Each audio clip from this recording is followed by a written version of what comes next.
What's up, everybody? Welcome back to the CoolFigurez channel. If you're new, then welcome. This channel is all about cool action figures, unboxing them, analyzing them, and of course, playing with them. I try to upload new videos every Mondays, Wednesdays, and Fridays, so come back on those days for new videos, or just hit that notification bell to be notified when I upload new videos. As always, I am your host, Jesse the Bat Magical, aka the Buff Collector. The information on the channel is intended for adult collectors and not children. And today, I have for you guys the Mcfarlane Arkham Asylum Joker action figure. Man, this guy is amazing in terms of looks, but in terms of feel, guys, he suffers from the same thing as the Batman Arkham Asylum that I did a video on previously, and that is that his build is just a little on the cheap side in my opinion. Especially compared to other 6-inch figures that have a decent weight and build to them.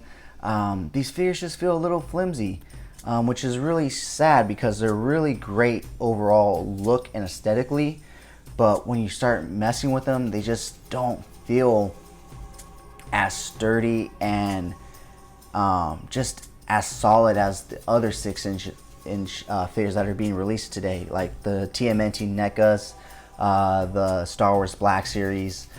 But you know, you can't really complain about that, especially as collectors, because we just put them on shelves. If anything, it does help us out because it kind of lightens the weight on our shelves in our displays. So can't really say too much more on that, but I am super happy at that they're re-releasing a lot of these figures, especially these Arkham style figures, because the original figures are outrageously priced on the third-party market, and I was not able to buy any when they were being released originally. So I am happy that they are re-releasing these, and I am happy that I finally got my hands on the Batman and the Joker from Arkham Asylum. And so without further ado, let's go ahead and get into this review. Looking at his accessories, he comes with 3 accessories. He comes with a pair of open chattering teeth from the game. If you've played the game, you know this, and you probably hear it in your head right now. He comes with a pair of closed chattered teeth, as well as, let's see if we can get it out of his hands, because this Joker has a tight grip, guys, like super tight grip. Alright, we got it. So, it comes with a revolver as well. Pretty flat, but large one in my opinion. So, going ahead and looking at the Joker himself. He is a tall figure. He is a tall character, obviously. So, the figure, represents that as well. Looking at his head articulation, let me go ahead and move his arms down. He can look all the way to the right, all the way to the left, pretty far down significantly, but not too much because his chin does get in the way, and he can look up a decent amount. Looking at his arm articulation, he can go all the way up that way. He has bicep and shoulder swivel.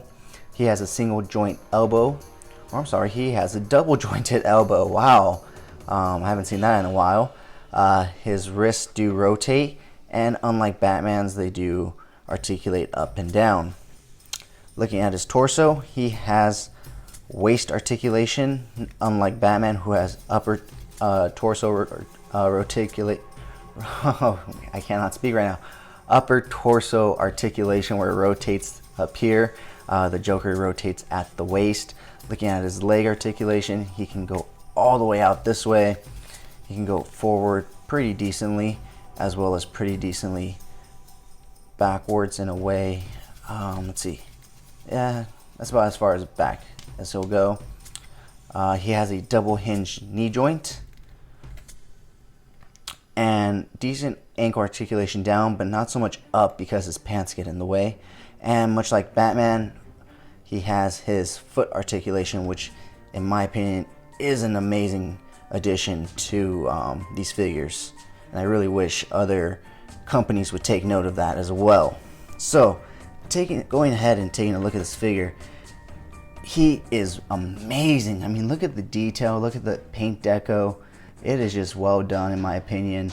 I could not be happier with him and Batman.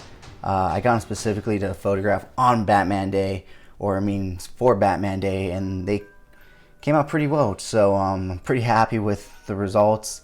I am looking forward to the other McFarlane figures that are going to be coming out, especially the Last Night on Earth figures that were just announced.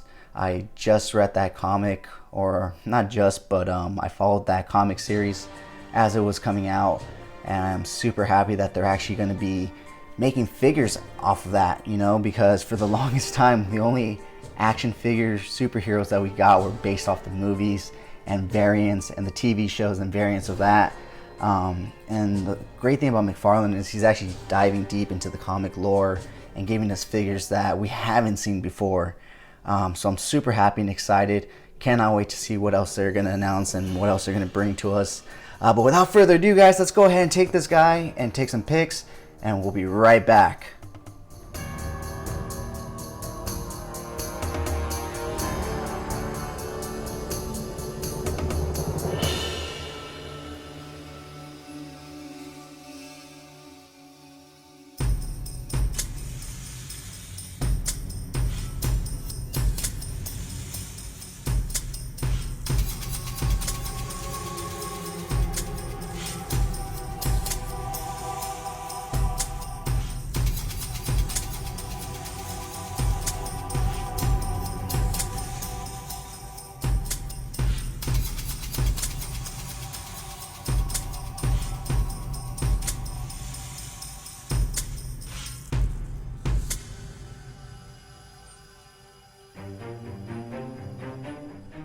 Alright guys, thank you so much for sticking to the end of this video. If you enjoyed those pics, you can find more over at CoolFigurez on Instagram.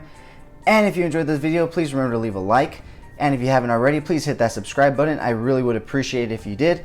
Whether or not you're a subscriber, thank you so much for taking time out of your busy day to listen to me talk about toys. I really do appreciate it. As always, I'm your host, Jesse the Bat Magical, aka the Buff Collector, and I will talk to you guys in the next video.